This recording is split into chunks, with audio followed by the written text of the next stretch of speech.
Good morning, and welcome to the morning after at the Eagleton Institute of Politics, Rutgers University in New Brunswick. I'm John Weingart, and I'm delighted to welcome you virtually here to this event that we've been holding twice a year, almost every year since about 2000.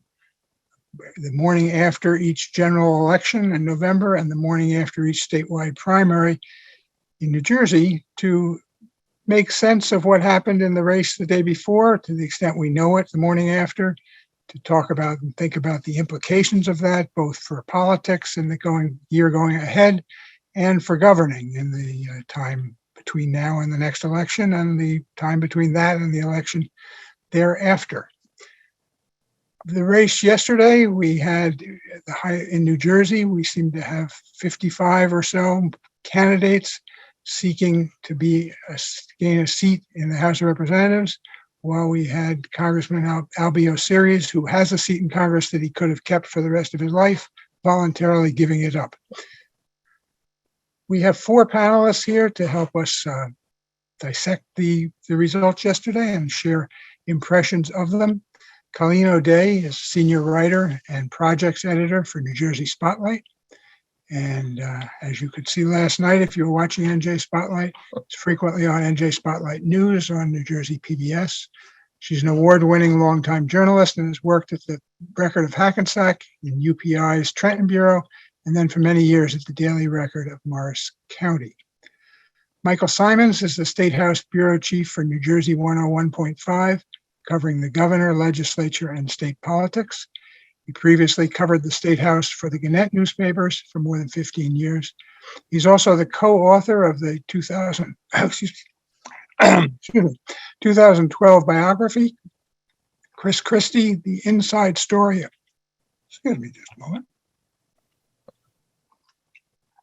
Chris Christie, The Inside Story of His Rise to Power. His career in journalism began as a sports editor and managing editor for the Daily Targum at Rutgers University. Missy Balmir is a visiting associate at the Eagleton Institute of Politics. She served in senior roles in campaigns and in government at the municipal, state, and federal levels. Her major positions include work as co-chair of the New Jersey Democratic State Committee Black Caucus and senior advisor to Senator Bob Menendez, as well as Assistant Commissioner of the New Jersey Department of Human Services. Her consulting firm, through Thorough Planning, works with government entities and Fortune 500 companies to help shape their community engagement strategies. Missy is also an adjunct professor at the Eagleton Institute. And rounding out our panel, Professor Saladin Ambar. Dr. Ambar is a professor of political science at Eagleton and a senior scholar at Eagleton's Center on the American Governor. His latest book, released just last week, is Stars and Shadows, The Politics of Interracial Friendship from Jefferson to Obama. I think there'll be a number of opportunities to hear him talk about that, including at Eagleton early next fall. Dr. Ambar appears regularly as an expert commentator on a number of national and regional networks, and his writing has been featured in the Washington Post, Politico, Newsweek, the Huffington Post, the Daily News, and other places, and he is also an opinion columnist for NJ Spotlight. So welcome to you all. Thank you for joining us relatively early this morning. And I'd like to start with Colleen O'Day. Thanks so much, John, for having me. It is nice to have this happening a little bit later than usual. And also doing it remotely means that I don't have to get up quite so early and drive down there, which is also a benefit because I was up late last night. There is a lot to say about the election from last night. I'm going to try not to repeat some things that I said several times last night. First of all, going back and looking at the governor's race last year, we had lots of issues with the reporting of results. I think that's gotten a little bit better. If you're checking county websites, you can see in many cases whether they're including early results, be it vote by mails or the early in-person voting. So that's more helpful because that was a problem, last November. On the other hand, there's still a lot of issues there. So it's not terribly easy to know that, especially if you're looking at AP results, which is what we were using last night. And there's still, the counties are still reporting results separately for things like, or many of them are, for the early votes, vote by mails. So that makes it really difficult to figure out how many people are voting. As well as, last night, I mean, we still have one of the uncalled races is in the 5th district, which is up in North Jersey. It includes Bergen County, and we didn't have any Bergen County results last night till probably about 11 o'clock, which was kind of making it difficult to say who was, to see who was leading. Now, it looks like Frank Pallotta may pull out the win there, and he was not the endorsed candidate by Bergen County, which was somewhat surprising. But this problem that continues with knowing where the results are coming from, how they're coming in, I think makes it difficult, certainly for us to tell the public, who's winning. And, I think it causes some confusion among the public. It certainly did, back in November. There is legislation pending that would kind of try to standardize this. It's just started moving through the process in Trenton. So it'll be interesting to see if that eventually makes it to the governor's desk in time for the November election. In terms of looking at those races, I mentioned the 5th. The 11th district is the other one where we don't have a race called, at least not by the Associated Press. In the 11th district, you had Typhoon Saladin, who is a Morris County commissioner and who got the line in Morris County, trailing Paul DeGroot, who got the line in Passaic County. I hope people know what the line is, but it's essentially the backing of the county political party, and it gives you this typically preferential ballot position. Saladin, in fact, had not only the line, but the first position on the ballot in Morris County. So it seems like there was some, the Republicans were not falling in line in Morris County as let's say the Democrats do in places like Essex and Hudson County, typically. Just to be clear, the 11th is Congresswoman Mikey Sherrill's district currently. Yes. Thank you, John. Right. So it's up in in North Jersey. What looks like may have happened in Bergen County, not to mention that Frank Pallotta, who ran 2 years ago, has name recognition and made a push certainly for his seat. But Nick DiGregorio, who was the Bergen County choice, got the second ballot position. So while he had the line, Pallotta actually had the first column, and he did have other candidates running with him. So it did not look like he was kind of this, potentially fringe candidate just running all, by himself. So that may be what happened there, but we're still waiting on final results, or for the AP to call both those races. Otherwise, what we've seen in terms of the other 10 districts, and certainly the 2 Democrats in those in 5 and 11 were what we expected. It was pretty much the candidate that had the party backing, that had the county line, who won. That's what we've come to expect here. I think that the candidates are who the Democrats probably want to run against in those 10 districts that Democrats are currently the incumbents. I mean, maybe not exactly. It's either who we expected or who the Democrats might want to run against. I would think Andy Kim might prefer to run against an Ian Smith down in the 3rd district in Burlington, Mercer, and Monmouth counties. That district is significantly changed in redistricting. I think Kim would rather run against somebody who is more far to the right, but you will see how that race goes. I think it continues. We continue to know that the 7th district, Tom Malinowski's district, right in the lower North Jersey or Central Jersey, huge district going from Hunterdon and Warren counties all the way over to Union County. the matchup between Tom and Malinowski and Tom King Jr. is going to continue to be the one that everybody's watching the most. That district has become more Republican, so it should be more difficult for Malinowski to win. Now there was this effort off of, not exactly part of the election, tangentially, it's election related. Obviously, this group has formed what they're calling the Moderate Party, trying to get Malinowski listed on the ballot as a moderate party candidate, which would have him listed twice, which could potentially boost his chances. That's currently not permitted under state law, and the Secretary of State has not yet listed him. They accepted his petitions, but they haven't listed him on the ballot. So we'll have to see how that all shakes out.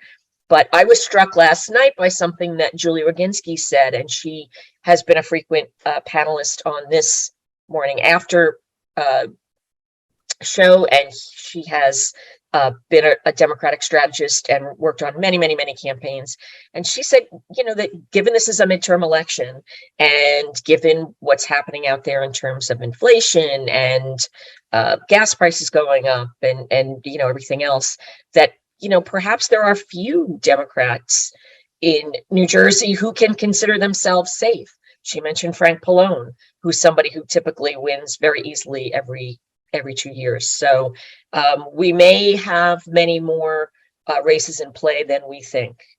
And I'll stop there. Thank you very much. Two things I just want to mention.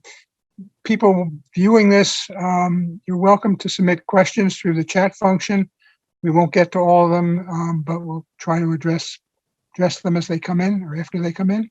And we are recording this event, and it'll be posted on the Eagleton Institute's YouTube channel sometime probably later today. Mike Symons. All right.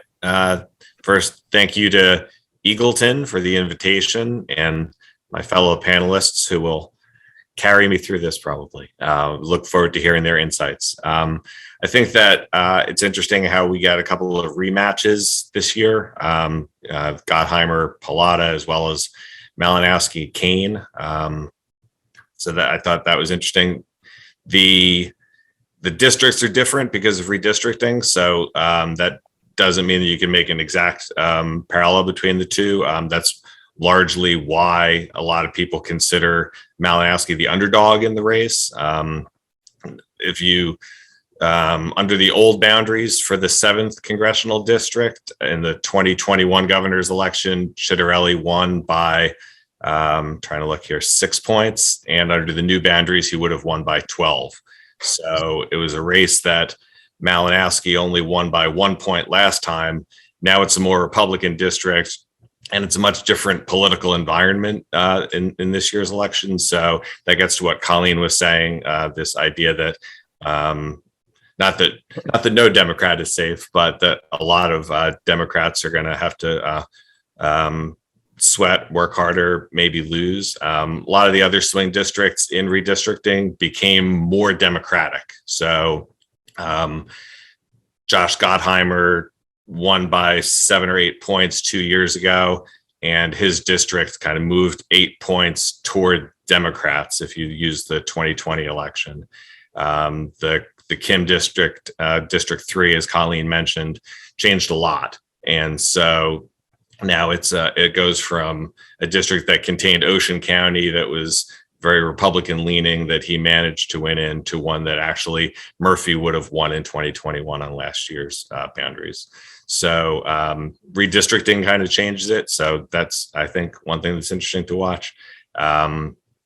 If you look at the folks who won the primaries and who are favored, we could wind up with 5 juniors in our House delegation between Skrell, Pallone, Payne, Kane, and Menendez, which I don't know what that says, but that's an interesting thing, I think, to watch. So I'll stop here and look forward to hearing what everybody else has to say. Thanks, Mike. Appreciate that. Missy Balmir. Hello, everyone, and thank you to John and the Eagleton Institute for allowing me to participate today.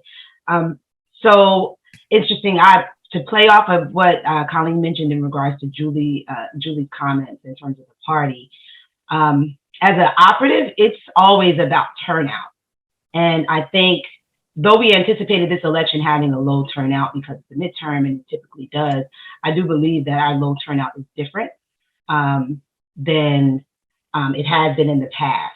We have obviously all these things that are happening in the country that has kind of put people in a position to really continue to question what is government actually doing to address their issues. So I think Democrats find themselves in danger during the general, mostly in terms of turnout. Can you get your votes out on election day? And it's not a question of apathy, particularly for BIPOC voters. I think very often folks have leaned to the thought that people don't care, they're apathetic, or they're not concerned, or they're too concerned with their day-to-day activities to vote, when I would challenge that because they're so concerned with their day-to-day activities and they're frustrated with what they feel government is not doing on either side, they just don't see the need to vote. They don't see why it hasn't changed their lives. And for some, I've had a conversation with a middle-aged voter, a BIPOC voter, who said, if I've survived Donald Trump, what's the difference? What's the word you're using, Missy? BIPOC? Black, indigenous, and voters of color, people of color. Thank you. It scared me, the comment, because it again goes beyond apathy, right? It's about voters really starting to lose faith in our governmental process in terms of it being the vehicle to create positive change in their lives. And because of both sides, but it creates a particular challenge for the Democratic side, but both sides have, I believe, been lazy in terms of their willingness to drill down and find out what's most important to voters and engage them in that. We want to put voters in pockets, progressive, liberal, conservative, when the truth of the matter is most voters are all over the place depending on the issue. And though that makes it more difficult from a campaign perspective and how you use your resources, we're going to have to start to do that more to actually engage voters about what's important to them.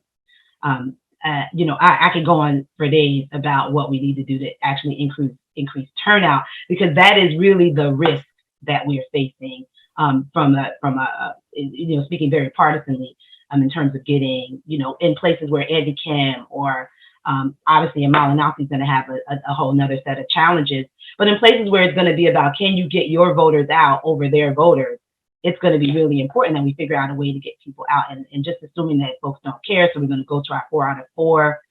I know I'm using very specific terminology, but our regular voters, going to them only and not really engaging to find out, where do we go, how do we get our other voters out so that we can win.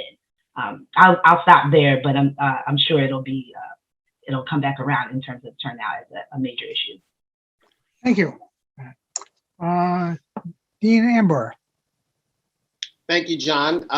Well, to Missy's point, I think, the issue of turnout is always, a perennial one, but I'm struck by how, uninteresting the results were in the sense that there were very few shocking results or upsets that we saw, last night. And which leads me to wonder what the political context is going to be by the end of this month, let alone by November. And of course, I'm referring to the January 6th hearings that may or may not lead some Democrats to feel that the country and certainly New Jerseyans are a little reticent to move further to the right come November. We have no way of judging what the impact of any new revelations, should they arise, what that might mean for the election. And then I think perhaps more importantly, what will be the Supreme Court decision concerning Roe versus Wade? Is that the kind of wild card in New Jersey that might mitigate some Democratic losses of voters in a mid-election year in which the incumbent party's bound to shed lots of seats? So I think in some ways the political context for Democrats, if there is any shining light, if you will, or silver cloud forgive my terrible metaphors. It is that the political context is so volatile, and we have no way of knowing how moderate voters or even not so moderate voters are going to react to a Supreme Court ruling that may overturn Roe versus Wade. And so I think, in some ways, this recording, we might have to throw it out in a few weeks because the political context may change. Having said that, there's also the possibility that it just won't matter because the context is also pretty terrible in terms of inflation, in terms of the war in Ukraine, in the sense that maybe Democrats are a little bit overly concerned about what's going on abroad versus what's going on at home. And then, gas prices and, just basic necessities, shortages of baby formula, et cetera. There's a mood here that may be transcendent. And I think, just to, pull back the lens from some of the more, intimate details of what happened last night.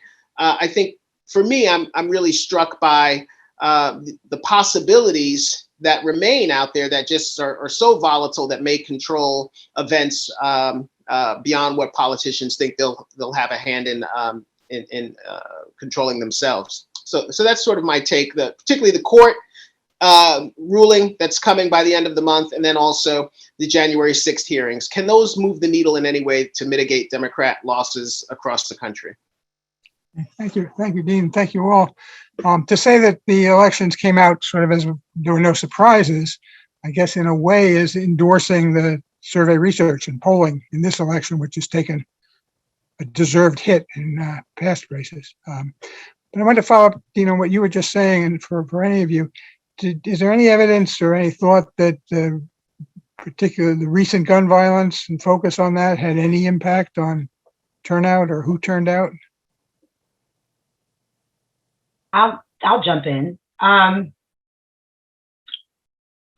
don't want to say a blanket no, because obviously it does have an impact and it is important, but we just have to recognize for some communities, it is not a new issue. Mm-hmm. So again, if anything, it adds to their frustration and their sentiment of, well, what is government doing? We've been dealing with this issue for a decade in some communities. So particularly for the Democratic Party, because those are the places that we need the turnout, again, going back to that theme. So if this is not driving them because it's not new and it had not been addressed when it was something that is primarily being impacted in communities of color, BIPOC communities, it's not going to necessarily drive them to turn out more now, right? If anything, I'm glad that I still kind of stay connected to the average voter in the street. And if anything, they're frustrated and irritated that, okay, so now we care about that issue, though we've been dealing with this issue for decades. So again, when you're trying to get communities to come out who do care about what's happening at the national level, whether it's abortion rights and what gun violence, they care, but they're not convinced that those who are in leadership or those who are trying to get into leadership are going to do the things necessary to address their issues, recognizing that the fix for those issues are different depending on where it's happening. And nobody, there's not a lot of discussion about that as it relates to those communities that you need to engage and increase turnout. So I don't want to say a blanket no, it doesn't have an impact, because obviously it does, but will it have enough that it sways those communities who are particularly frustrated and needed on the Democratic side to come out? I'm not sure. Yeah, I wonder, I'd love to hear Missy and Saladin's positions on whether it might draw people out in November if the Supreme Court comes out with one of the decisions I think that are pending right now that could get rid of or certainly change the concealed carry laws that New York has. I know that's the one case pending, but we've got very similar laws here. If people were to fear that, oh no, a state like a New Jersey, suddenly we're going to let people just walk around with guns, that would be a big difference from what we're used to here. I wonder if that might draw more people out. I'll take that, Colleen. I think it's a great question. And, yet I wonder, sort of instinctively, I would think that it would matter perhaps on the margins, but I also wonder how inured and how again, back to Missy's word, frustrated voters are, and almost, sort of apathetic about the potential for making change on this issue, that it almost doesn't matter. You get the sense, going back to Sandy Hook, that this is an issue in which people just are compelled to throw their hands up and frankly can't even look at it anymore for want of the ability to make a difference. And so I wonder about that. And I also think about the fact that, we had this leak of the court that, suggested that this is the way Alito and other conservative justices were potentially moving on abortion, and whether or not something like that, that kind of leak for the court is almost prepared voters, prepared citizens to think about the country moving very right on an issue like certainly abortion, but potentially gun violence as well. And so there's almost like an air of expectation pending doom, at least from the vantage point of progressives, that might, mitigate against mobilization efforts to get people out. Again, particularly when bread and butter issues are right to the fore. And, how do you elevate, and I think rightly so, crucial issues like gun violence, when people can't get baby formula, when people can't, are making decisions about buying, eggs versus, driving to the beach or whatever, right? So I just, again, the environment itself is so beyond my, if I can say as a political scientist, beyond my ability to understand in terms of what to predict. I think we all have to be cautious about it, as important as each of these individual issues are. Yeah, if I can add, I mean, there are negotiations now going on in Congress to maybe do something related to guns. And I think the wide expectation is that even if they come to an agreement, it'll be a small step, and that people who are very actively engaged on this issue will either be angry that they're even taking that step, or they'll be frustrated that that's as much as they can do. So I don't know that that's going to move the needle. It goes into, one of the very many unknown variables that Saladin Ambar is talking about here, as I think is Donald Trump himself. The Democrats kind of talk about it now, and there's a certain degree to which people say, why are you talking about the past? And we've moved beyond that now. But there have been news reports this week that he might declare his 2024 candidacy as soon as 4th of July. And then it becomes a lot less hypothetical, theoretical. Why are you holding on to the past? Now it's potentially the future again. And that's another of the long list of variables that it's hard to know what things are going to look like going into the fall. I would think if he was going to do that, he might want to make the declaration Thursday night during the committee's first public hearing. But we were 27 minutes into this discussion before anyone mentioned Donald Trump. But I was thinking particularly when Dean Ambar was talking about it, was 2 years ago and 4 years ago, it was in Republicans in New Jersey, states like New Jersey, but particularly New Jersey, seemed to be in a really difficult spot for each of them in terms of how closely they allied with President Trump on issues and style and everything else, and how difficult it was for them to keep a winning majority if they criticized Trump in one way or another, or if they signed on with him in one way or another. Does it seem like that's just last week's news, that all these other issues that Dean and the rest of you mentioned take priority at this point in minds of most voters?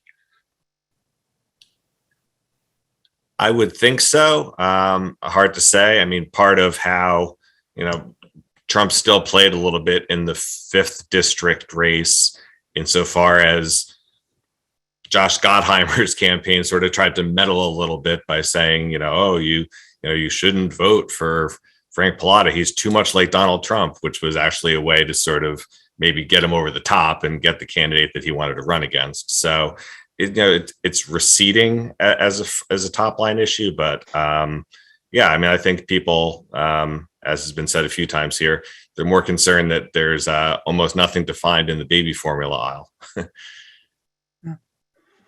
I think it's also important to note that the pushback against Trump is style more than anything. You could argue whether or not he had a policy position on things, but it's more about the style and what he represents. But the GOP candidates are still, as it relates to issues, still very much aligned with things that will motivate voters who are, of like mind to come out. And they are more motivated. So if you move away from Trump's style, continue to talk about the issues that for some of us feel very extreme, obviously, but there are a number of voters, particularly, obviously in the state, in certain parts of the state, that are aligned with those stances on policy. You can see success and they are motivated to come out. And on the flip side, obviously for the Democratic Party, we have a different situation in terms of the ability to motivate. So I think there'll be, obviously if Trump gets in the race, that would be helpful because it does allow an ability to point at this style, this divisiveness, this, I would say criminal activity even, that you could point to. But without him in it, the GOP has the ability to continue to push policies that are consistent and that people have shown that they would support, and just move away from his style. And that is more dangerous, obviously. Again, if you people watching this have questions, you can submit them through the chat function. One question that's come in that way is a request. Can any of us discuss the congressional primary, the second congressional district primary results, and whether you believe Jeff Van Drew can be defeated, and if so, by a Republican or a Democrat? So in that district, Jeff Van Drew won renomination with about 86% of the vote. So maybe down the road, Republicans would get exasperated with them, but for now, they're pretty happy with them. And to get back to what I was saying earlier about redistricting, I mean, that district isn't very hospitable to Democrats. And it's probably part of why Van Drew switched parties, because he kind of saw the direction that things were going in that part of New Jersey. So anybody can lose, but he's in pretty good shape, I would think, to hold that seat for almost as long as he wants. Agreed. Yeah. Even with the district change, he has been very popular as a Democrat in a Republican-ish state for a long time. So it's beyond partisan for why he does well. He does well because people in that district, obviously the old district, but I believe as it's changed, him having been in the state legislature, they know him. And we know in New Jersey, you may not like, what's happening at the top of the ticket, but your local person, and he represents their local person. So beyond the partisan, he's just popular there and has been for a long time. I want to go back to, I guess, Colleen's opening comments about the returns coming in last night and how long they took or didn't take.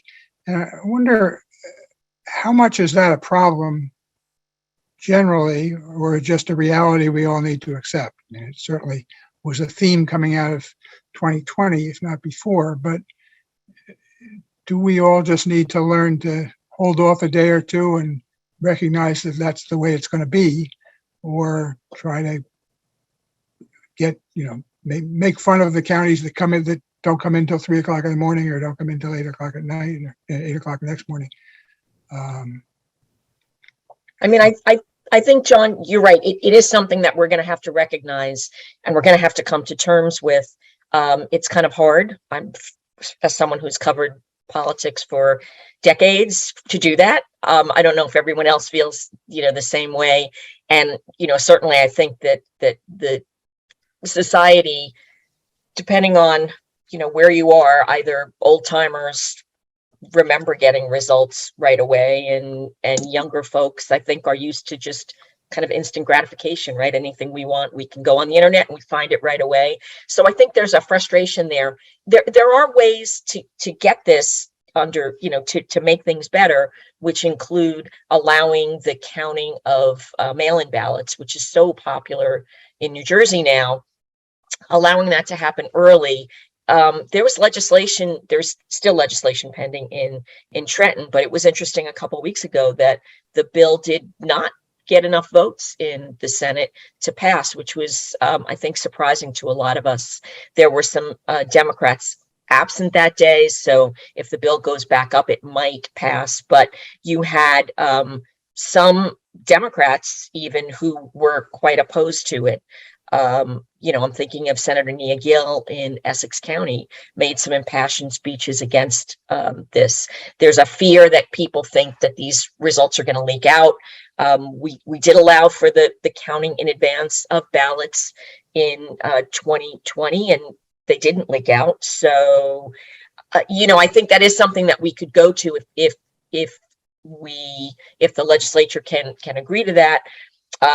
But I think most important is that people know where what ballots are still outstanding. So if we're only seeing, and this was the issue that we all, in the press at least, really pushed very hard on in 2020, if there are still thousands or tens of thousands of mail-in ballots out there, the odds are they're going to favor Democrats, because Democrats used mail-in ballots, I think, 5 or 6 times more than Republicans this year. That's been the same in the past. Democrats are more willing to use those, more willing to trust those ballots. So I think it's something that we're going to continue to struggle with, and I think it would be something that the state would be wise to get a handle on before November, because you don't want the kinds of questions coming up about congressional races that people raised about the presidential race. It's interesting with the advances of technology that in 1960, when President Kennedy defeated Richard Nixon by a very slim margin, and 8 years later, when Nixon defeated Humphrey by a slim margin, I think it was clear that night, and everybody knew the next morning, and nobody had to consult their phone. So somehow that worked. I wanted to raise a question, Colleen and Mike, I guess. Somebody is having a hard time finding primary returns for Middlesex County and asked where they should look. I wasn't on the Middlesex clerk's website last night. I know that that's one of the counties where in the past I know I've had to do some exploring to find where it is, but it should be out there. If I can find it, maybe I'll try to put it in the chat and let them see that way. Yeah, I've got it up and I can put it in the chat right now. But certainly if I found it by Googling Middlesex County election results. But yeah, Middlesex looks like they've changed their reporting again, which is much better than they've been doing in previous years. They used to show these like little cards and you had no idea what percentages were in. It was awful, but this looks more standardized, like what many of the other counties do. And it also says here, Middlesex County NJ.gov/vote would be another way perhaps to find it, but definitely the link is in the chat. 2 interesting questions just came in. Does anyone think that there are Democratic candidates who will separate themselves from President Biden, fearing his either disagreeing with him or just feeling that his lack of popularity could be an albatross in their local campaign? I don't believe it would be a separation. I mean, that's very, with him obviously being the leader of the party, to completely separate. I think you may see folks speak, I would hope, more engaged on some issues that maybe he is not as interested or willing in terms of the context of what he's dealing with at the federal level to engage in. But I don't believe you'll see folks completely separate themselves from Joe Biden. I don't believe he is that unpopular. I think the process is unpopular, right? Mhm. The political environment is unpopular. All of them, the elected officials, are unpopular to some extent, other than the ones we know, to the Van Drew point, at our local level that we know. I've known them, I voted for them for the last X number of years. So there'll be that, and I think obviously candidates will respond to that in different ways, but I don't believe there'll be a separation from him because of his lack of popularity currently. It's a good distinction. Yeah. And then the questions come about the moderate party. Does anyone have any sense of whether that's likely to happen? Whether it's likely to be permitted for that party to be on the ballot in November with perhaps some candidates they've endorsed? I mean, it doesn't adhere with state law. And so I think that the Secretary of State is going to reject that idea of fusion voting, and then it's going to have to be decided by the courts. Conceivably, the legislature could, but the legislature is not going to do that in the next 3 weeks before their summer recess. So then you're talking about something to happen in the courts. So I don't know whether it'll ever happen, but I personally would be surprised if it happens in time for this year's election. But I spent no time in a law school, and so I would not accept what I'm saying as the final word. As another non-lawyer, I will agree with Michael. I could see our Supreme Court. I could see this going through our court process and our Supreme Court saying that it is something that should be allowed, but I can't imagine it would happen in time for November. Wouldn't that be unfair to maybe conservatives who might want to put Tom Kean up on their line? So I can't imagine that it's going to happen that soon. But certainly, I think it's an interesting concept. I mean, it happens in 8 states. It's made a difference, it seems, in some New York and Connecticut races, at least. So, and I think we can all probably agree that the 2-party system is not working great at the moment, since it's gotten people so polarized. So I think it'll be interesting to see how this all shakes out eventually. Playing into that, something else not working great at the moment is the New Jersey Supreme Court, which has 2 vacant seats and is about to have a 3rd. So for them to make a major ruling in time for the November election, I guess has that added challenge to it. Yeah, and their calendar in an ordinary year, I mean, they could come in and take something on an emergency basis, but they're not going to start their new term to hear arguments until the fall. And so the idea that they could, hear arguments and get a decision in time for printing ballots just seems far out there. Yeah. Another question, how did turnout, I don't know, it may be too soon to know this, I don't know, how did turnout compare between districts where races had multiple candidates versus districts with only one candidate per race? And I'd add to that how much looking at the primary results matter in terms of general, in this respect, that if you look at the Republican primary in Malinowski's district, if you look at the primaries in Malinowski's district, the Republican candidates together got significantly more votes than the 2 Democratic candidates did. And does that mean anything? Does that mean the Republicans are more energized, or just that they had more of a race this time, and Democrats were pretty certain to be giving Malinowski the nomination? I think the 7th district is maybe one of only 2, might be 3, but I think it's one of only 2 in the state where there are more registered Republicans than registered Democrats, which gets back into why this district is favoring Kean at this point. So that might not even be about like percent turnout among the party members, as just a reflection of the new terrain. Mm-hmm. Okay. Yeah, I mean, I'm just looking now, and we don't have turnout. I'm just using votes cast as a substitute for turnout. But yeah, I mean, if you look in the 9th district, where you had Bill Pascrell and Billy Prempo both were unopposed. I mean, it looks like 24,000 people in total came out. These are still incomplete results, but these districts have, what is it now, about 760,000 people. They're not all registered voters, but probably 300,000 to 400,000 registered voters. I mean, it's a small number. You did have more, looks like in D7, the Malinowski-Kane race, you've got 86,000 votes cast. But then, down in the first district now, Donald Norcross did have a primary opponent, but not, really anything to speak of.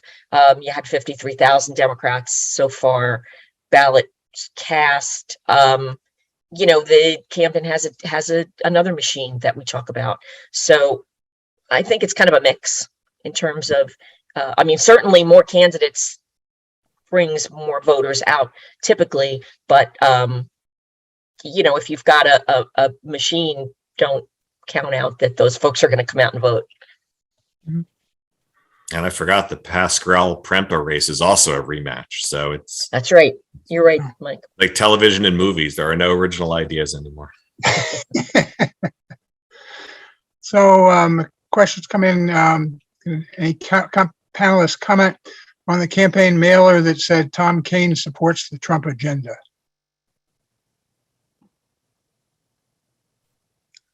I know it existed, was sent out. I don't know I don't believe it was by the campaign.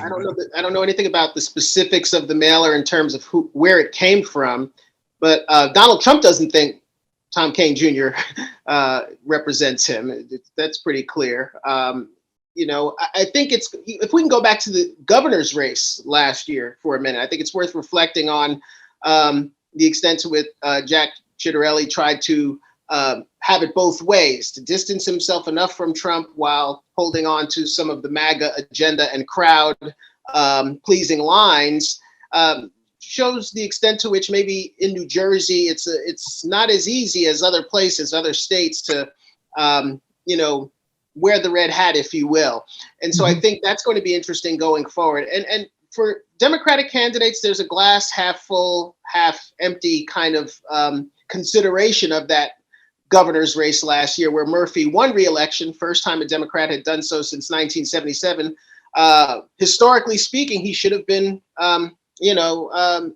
removed from office. He voted out, but he held on.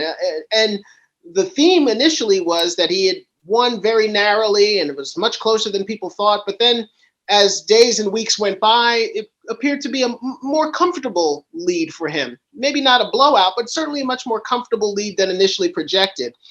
And Democrats may need to hold on to that kind of model of localizing these races, trying to focus on what they have done and what they will do in ways that maybe Murphy was able to successfully translate to voters in an election year in which historically Democrats at the gubernatorial level had lost. Maybe there's a silver lining, again, back to that optimism for them in that race. So I've been thinking a little bit about that and how maybe that speaks to the ways in which New Jersey may be a little bit different going forward in this midterm season than perhaps other states, and maybe different from how it's been historically, in that Murphy was able to survive, a considerable challenge. Mm-hmm.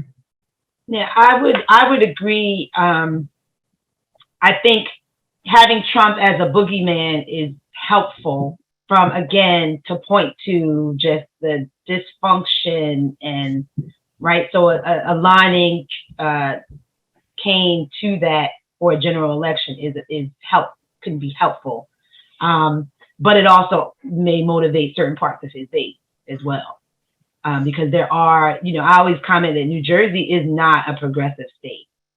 I don't, know where we got that from. There are things that we agree, on policies, progressive policies or policies that have been labeled progressive that we as a state, support. But en masse, if you're dealing with like the voters, hence why the gubernatorial flips so much, has flipped often, because it really isn't it's leaning, I guess, progressive. But if you talk to individual voters about individual issues, you will learn that they are not. It's just not something that keeps them from voting Democratic or voting Republican. But if you, again, asking them about specific issues very often, they are not as progressive. So I think the Democratic Party has to be very careful about the label, not necessarily the issues that have been labeled progressive, but the label, because if you talk to a lot of Democratic voters, they're like, what is that? I don't even know what that is to be progressive. I may be anti-choice, but pro-criminal justice reform. I may be, on different sides of what, again, issues have been deemed progressive. And we just have to, again, as a party and a state, and I would say on both sides, not be lazy in our strategy as we start to engage voters, because that's how, for the GOP, they're pretty clear on their issues. They're not clear on style. They're not clear on how they want to be represented. Well, some folks are clear. They know they don't want to be represented the way they have been represented. But on issues, they're pretty solid, I believe. I mean, I think, Kane had always been known as a moderate Republican in Trenton, but certainly in this campaign, all of the literature that came out showed him to have moved quite far to the right. Now, it makes sense because he was, it's a Republican primary, and he's trying to, to beat people who were significantly further to the right of him. But he's the pro-cop, pro-border security, pro-cop candidate, I think was the key message. And we didn't get a lot of positions from him, because remember, if you went to his website, you didn't find an issue section, just like you didn't in a couple of other cases. Please don't tell people what you stand for, because when you get to the general election, you're going to probably change that and move a little bit further, maybe to the center. Although I think Mike pointed out, the change in this district could mean that Kane continues to keep some of the more conservative policies because it's grown more Republican. So that's going to be interesting to see. An interesting surrogate issue in a way for the Kane-Malinowski race will be the question of who are they going to vote for to be majority leader of the House, assuming their party gets to be, and will Kane vote for Kevin McCarthy, for example? And would the answer to that alienate some set of possibly Republican voters?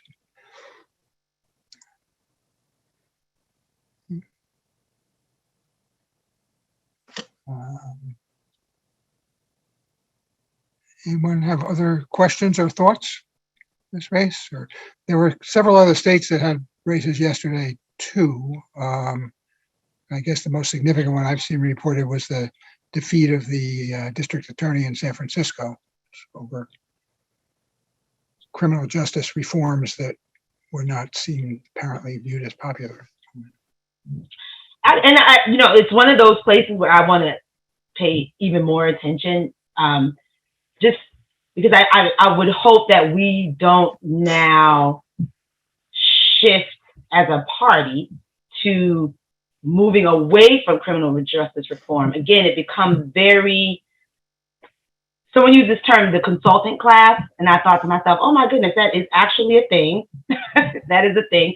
And the inclination to lean to simplification for strategy purposes, for lack of a better way to put it, right? So to say, okay, we have to move away from all this criminal justice reform talk because this has happened in San Francisco would be an error, an oversimplification of what has happened in San Francisco. People want criminal justice reform and safety.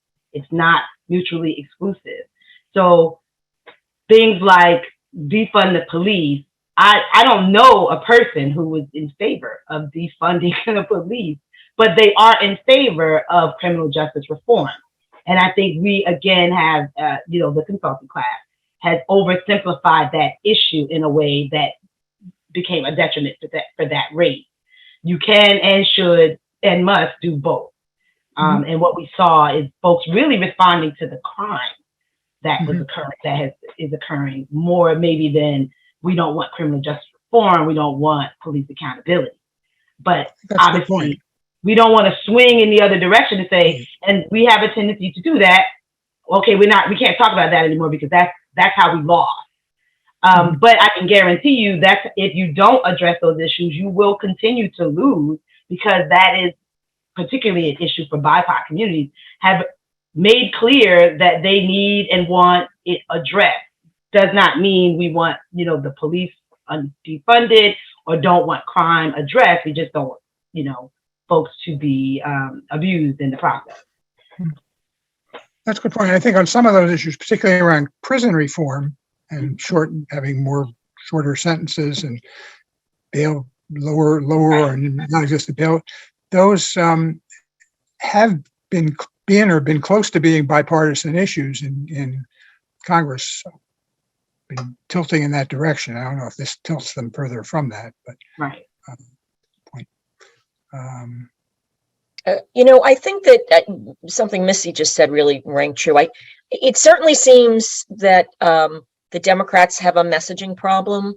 I listened to Rob Menendez last night when he spoke, and he was saying, look, we've got to do X, Y, and Z about the economy, but just look at all that the Democrats have done and things that he said he thinks would not have happened had Republicans had been in terms of spending money on COVID relief, on the infrastructure bill, and money coming from there. There's no question that there needs to be. I think that the discussion around November needs to focus on fighting inflation and gas prices and that. But how do the Democrats sell what they've already done? The positives that they've done.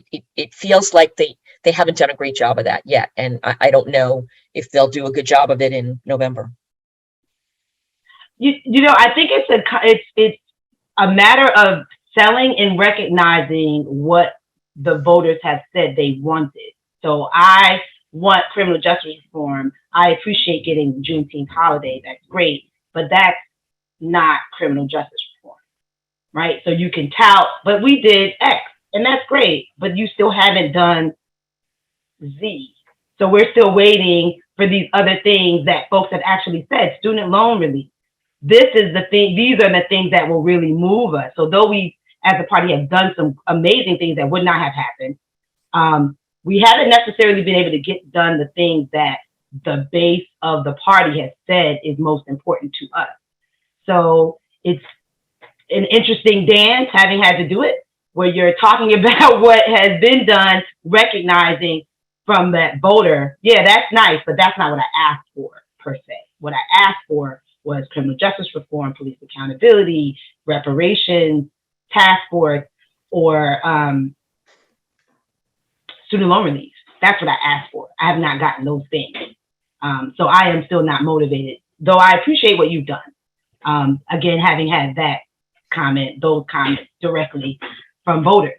So I think we have to be mindful about, though there have been accomplishments, it's one thing to say, I've done all this for you, but it wasn't necessarily the core of the things that you said you wanted. I think it's a reality that the government can't solve anything. They can address problems and make the situation better. But that, as you're saying, Missy, is hard to quantify or to explain or to sell, to say things would have been worse if the other party had been in charge, or wouldn't. Right. So. Right. For some communities, what's the difference? Yeah. Well, does anyone have any closing comments they want to add, or we could end this and thank you all for your instant analysis, only 12 hours, 14 hours after the polls closed. And I'm sure we'll have other occasions to talk over the summer and the fall. And thank you all very much. Thank you at home for watching this. And again, this will be on the Eagleton Institute's YouTube page before nightfall, I guess. Thanks a lot. Thank you. Thank Thanks you. for the questions. Thank you very Thank much. you.